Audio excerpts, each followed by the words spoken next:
নমস্কার বন্ধুরা, good morning. আমি পিউ। আমার ছোট সংসারের নতুন আরও একটি ব্লগে তোমাদের অনেক অনেক ওয়েলকাম আর অনেক অনেক ভালোবাসা। তো বন্ধুরা, সবাই কেমন আছো? আশা করছি সবাই ভালো আছো, সুস্থ আছো। আর আমি ভালো নেই বলতে পারো, দুদিন থেকে শরীরটা একটু খারাপ। কালকে বেশি ছিল, আজকেও ওরকমই লাগছে। ওই কেমন যেন একটা অ্যাসিডিটি টাইপের হয়ে গেছে, প্রচণ্ড মাথা ব্যথা ছিল, বমি বমি ভাব হচ্ছিলো, কিন্তু বমিটা হচ্ছিল না। তো জানি না আজকেও কতটা কী তোমাদের সঙ্গে শেয়ার করতে পারবো, বুঝতে পারছি না। আজকে ওয়েদারটা যদিও ঠিকঠাকই আছে, গরম লাগছে, কিন্তু দেখি। আর শুয়েই ছিলাম এতক্ষণ, দেখো সকালে উঠেছি সেই 5:30 নাগাদ। মামা স্কুল চলে গেল, তারপরে স্নান সেরে, সে তো গরম, তো গা ঘেমে যায়, আরও বেশি খারাপ লাগে, তাই জন্য স্নান করে নিয়েছি একবারে সকালে। জামা কাপড় ধুয়েছি। এখন হচ্ছে মামা স্কুল থেকে ফেরেনি এখনও, ছুটি হয়ে গেছে, মামার পাপা আনতে গেছে। তো মামা এলে খাবে যাবে। বেশি কিছু রান্না করিনি আজকে, একদম অল্প রান্না করা। এখন শুধু একটু ডালটা করবো, আর কিচ্ছু খেতে ইচ্ছা হচ্ছে না। মানে মানে কোনো কিছু দেখলেই না, মশলাদার জিনিস দেখলে অনেক উল্টি উল্টি পাচ্ছে, অনেক ভালো লাগছে না। পুরো অ্যাসিড হয়ে যেন গলাটা কেমন ফোটলা ফোটলা হয়ে যাচ্ছে, গলার এখানটা কেমন যেন কী এরকম করছে। তো জাস্ট কোনো কিছুই ভালো লাগছে না। আজকে লাল চা খেয়েছি সকালবেলা, তাও আবার মুড়ি দিয়ে। মুড়ি খেলে গ্যাস কমে নাকি, তাই জন্য মুড়ি দিয়ে খেয়েছি। মানে শরীরে কোনো অশান্তি থাকলে না, কোনো কিছুই ভালো লাগে না, দেখবে। শাড়িগুলো বের করেছিলাম, ভাঁজ করেও রেখেছি, ভেবেছিলাম আজকে তোমাদের সঙ্গে শেয়ার করব আর গুছিয়ে রাখবো, কিন্তু হবে কি না জানি না। মাথাটাও ব্যথা ব্যথা হচ্ছে, একটু হালকা হালকা ঘোরাচ্ছে, বেশ ভালো লাগছে না। মানে দুদিন থেকে বলতে আমার শরীরটা একদমই খারাপ। তো চলো দেখি কী কী শেয়ার করতে পারি তোমাদের সঙ্গে। গুড আফটারনুন বন্ধুরা, এই যে দেখো এখন শুয়ে রয়েছি, এখনও কিন্তু রান্না হয়নি। আজকে বলতে পারো সকাল থেকে এরকম করেই করছি, মানে যেহেতু ভালো লাগছে না, একটা না দাঁড়িয়ে থাকতেও না শরীরটা মানে একদম ক্লান্ত হয়ে যাচ্ছে। দেখো আজকে তোতলেও যাচ্ছি, কথাও বলতে পারছি না। ওই মানে রান্না করি, এসে হয় এই ঘরে হোক ওই ঘরে হোক, গিয়ে গিয়ে একটুখানি ফ্যান চালিয়ে ফ্যানের নিচে বসলে আরামটা লাগে। কেন বলো তো, ওই যে বললাম দাঁড়িয়ে থাকতে ইচ্ছা হয় না, খুব বিরক্তি লাগে ওরকম ননস্টপ দাঁড়িয়ে থাকতে, চোখগুলো বন্ধ হয়ে যায়। তো আর কি, এই যে এখন ডালটা বসিয়ে এসেছি। আজকে কিচ্ছু রান্না বললাম যে, শুধু সকালে শুধু কি করলাম, ওই কালকের মাছ তরকারিটা ছিল, কালকে বললাম না শরীর খারাপ থেকে আমি খাইনি, জানো তো। আর রাতে এক বাড়িতে ছিল নিমন্ত্রণ, সেখানে গিয়েছিল মাম্মার পাপা, আমারও নেমন্তন্ন ছিল, যেহেতু আমার শরীরটা ভালো না, যদি বমি হয়ে যায় হুট করে, লোকের বাড়ি আর পুজোর বাড়ি, কেমন একটা ব্যাপার না, জঘন্য একটা ব্যাপার হবে। সে কারণবশত না আমি না যাইনি। আর গিয়েছিল হচ্ছে মাম্মার পাপা আর মাম্মা, মামার পাপার মাম্মা গিয়েছিল। আর ওখান থেকে না ফেরার পথে প্রত্যেক বছরই প্রসাদটা দিয়ে দেয়, ঠিক আছে, আমাকেও বলে যেতে, কিন্তু আমার বললাম যে যাওয়া হয়নি শরীরটা খারাপ বলে।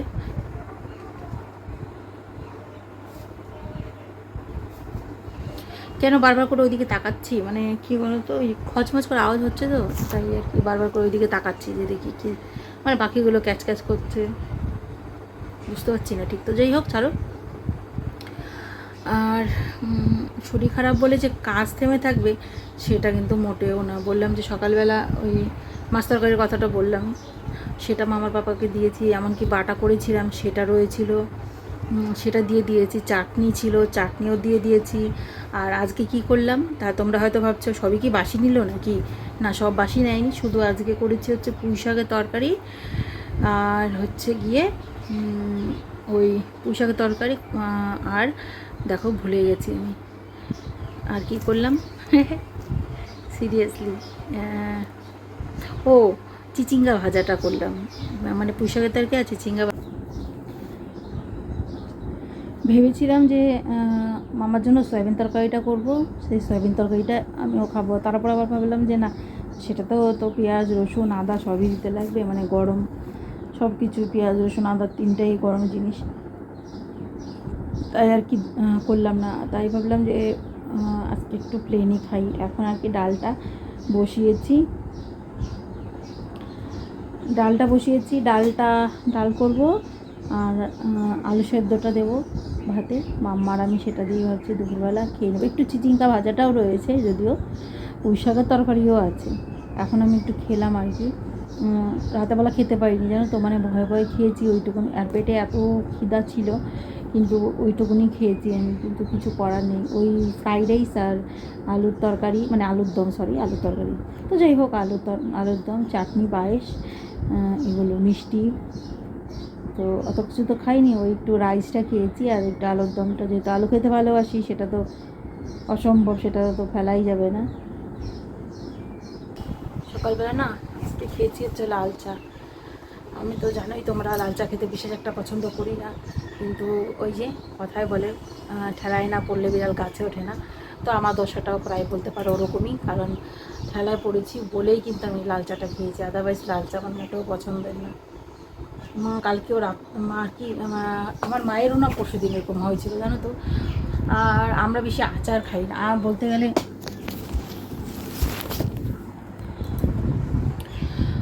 গেলে আমি তো আচার, মানে কোনো আচারই মানে ইদানিং তো মিষ্টি আচারটাও আমি খাই না। দেখো 1 বছর আগে আমরা যখন ইউপিতে গিয়েছিলাম, এত এত আচার দিয়েছিল আমাকে, মানে নাই হলো 7-8টা বয়াম হবে, সেটার থেকে একটা আচার যদি এখনও পর্যন্ত আমি মুখে দিই, একটা আচারও খাইনি। মানে কী টেস্ট আমি কিন্তু জানি না ওই আচারে, ঠিক আছে। এরকমই আমি আচার খেতে আমার ভালো লাগে না।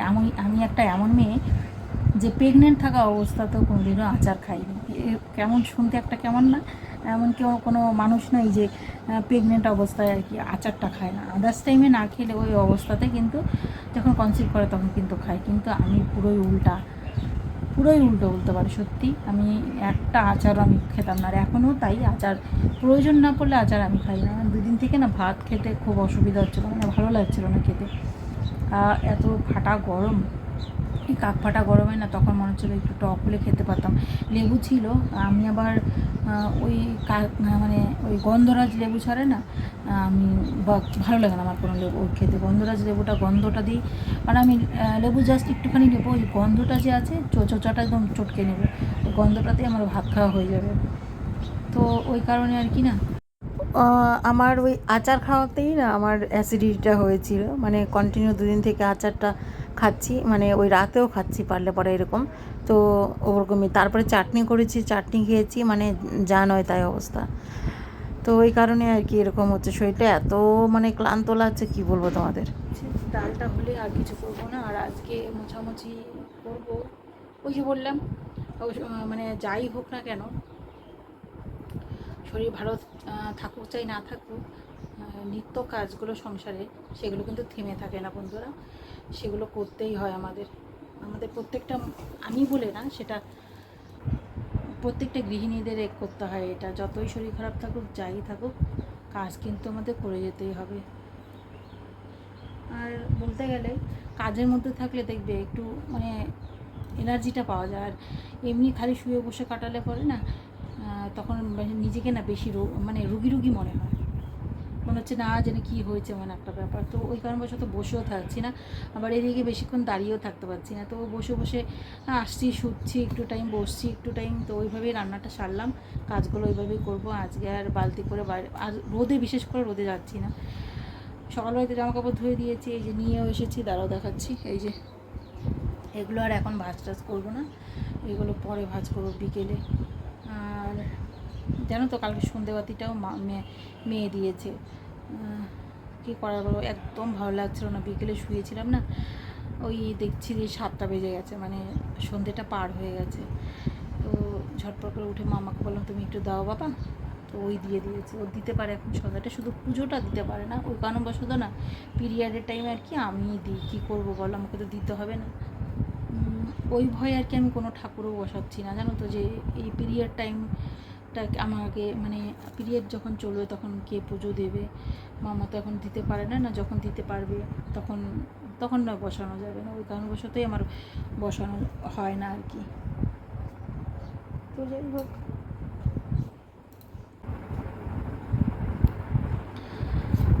আর চলো, বললাম না আগে যে এক মানে এক গাদা শাড়ি আমি ভাঁজ করে রেখেছি, তো সব পাট পাট করে ভাঁজ করে রেখেছি। ভেবেছিলাম যে আজকে শোকেসে সব রেখে দিব, কিন্তু রাখতেই পারছি না, মানে একটার পর একটা মানে আছেই। তো চলো দেখাই আমি কী সুন্দর করে ভাঁজ করে রেখেছি। এই যে জাস্ট দেখো, দেখেছো সুন্দর মতন করে।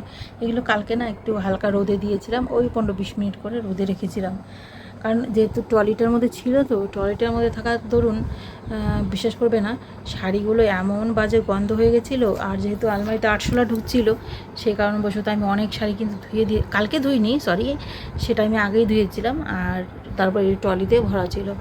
তো যাই হোক, এই যে দেখো আমি সব কিন্তু এরকম করে ভরে রেখেছি। এই দেখো আমার একটা জিনিস দেখাই, দাঁড়াও তোমাদের। এই যে দেখো, এই মেখেলাটা কত সুন্দর, একদম হচ্ছে আমার এই কালারটা না খুব, মানে এটা যদিও বেশি একটা দামি না, পাতলা একটু, এটা আমার বাবা এনে দিয়েছিল। এটা চাদরটা কি সুন্দর না দেখতে। এটা হচ্ছে মাম্মা যখন বড় হবে একদিন পরিয়ে দেব।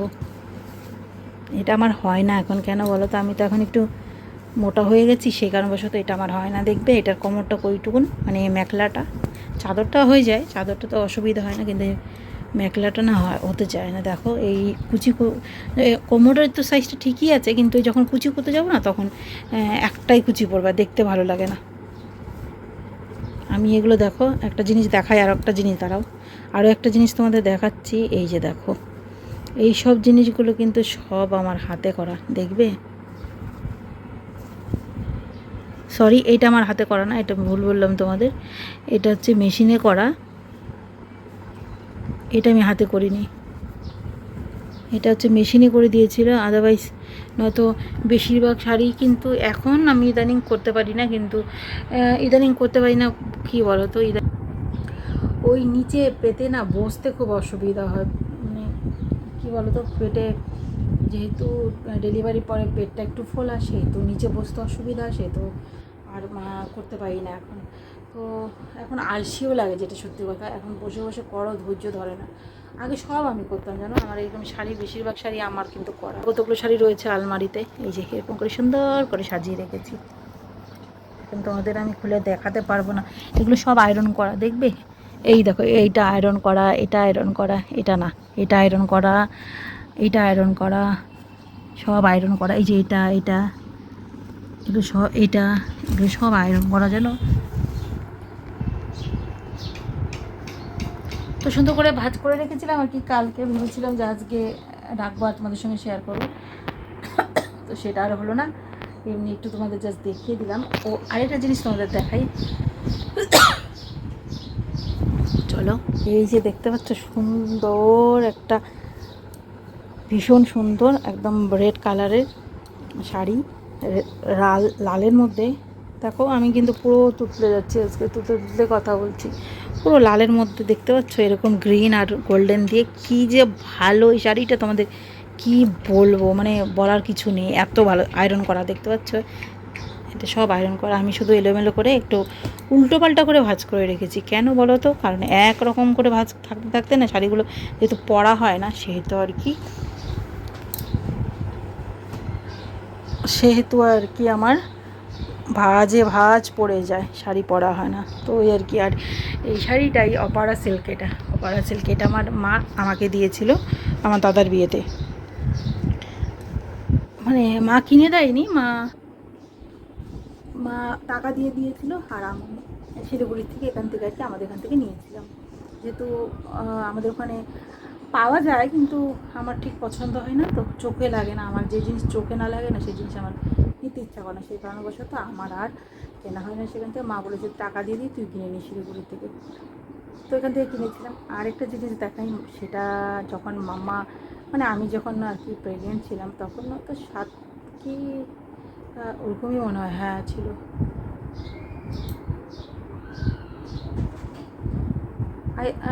আমার মনে হচ্ছে ওরকমই হবে। তো পুজোর কিছুদিন আগে, মানে 2-1 মাস আগে কি না, ঠিক বলতে পারছি না, মনে নেই, ভুলে গেছি। তো এই যে ঢাকাই জামদা দেখাই তোমাদের, এত সুন্দর, মানে মেরুন রেড না, অ্যাকচুয়ালি রেডও না মেরুন না, কালারটা ভারী মিষ্টি জানো, এটা মা দিয়েছিল তখন পুজোতে, তখন আমি পরতে পারিনি যদিও। এটা আমার মার দেওয়া ঢাকাই জামদানি, এটা তখন 2200 টাকা নিয়েছিল জানো তো এই শাড়িটা।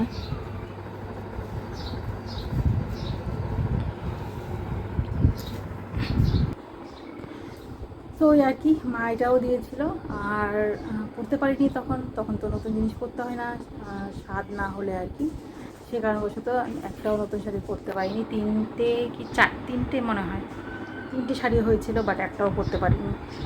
তো যাই হোক, আর ইদানিং এখনকার কি, এখনের কথা বলছি, আমার শাড়ি পরাই হচ্ছে না সত্যি, মানে ছাপা শাড়িগুলো কেনাও হচ্ছে না। আমার একটা নেশা কি বলো তো, আমার একটা না 2-3টে ওরকম নেশা আছে। মানে একটা তো নাইটি কেনার আমার প্রচুর নেশা, একটা নাইটি আমি কোনোদিনও কিনি না, কিনলে হয় 3টে হয় 4টে, মানে একসাথে এরকম কিনি। আমার এটা নেশা বলতে পারো, একটা দিয়ে আমার কোনোদিনও পোষায় না। আর বলতে পারো এই যে, আর এই যে ছাপা শাড়ির মানে একটা সময় খুব নেশা ছিল। এখন আপাতত আমি ইদানিং অনেক দিন হয়ে গেল ছাপা শাড়ি কিনি না, যে কয়টা রয়েছে সে কটাই পরার সময় নেই, ফালতু ফালতু কিনে আলমারি ভরে কী হবে বলো। তো ওই আর কি, যে কটা রয়েছে সে কটাই একটু অল্টারনেট করে আমি ওই পুজোতে, লক্ষ্মী পুজোতে পরি। ভেবেছি এবার লক্ষ্মী পুজোতে না একটা অন্য শাড়ি কিনবো, শাড়ি কিনে পরবো। তো যখন লক্ষ্মী পুজো হবে তখন তো তোমরা দেখতেই পাবে। তো চলো বন্ধুরা, আজকে আর কিচ্ছু শেয়ার করছি না। তো ডালটা এখন সোমবার দেবো। চলো, সবাই ভালো থেকো, সুস্থ থেকো। চলো নেক্সট ব্লগে আবার দেখা হচ্ছে। কালকে যদি ভালো থাকি, সুস্থ থাকি, তোমাদের সঙ্গে একটা পুরো গোটা দিনের ব্লগ শেয়ার করবো। তো সবাই ভালো থেকো, টাটা।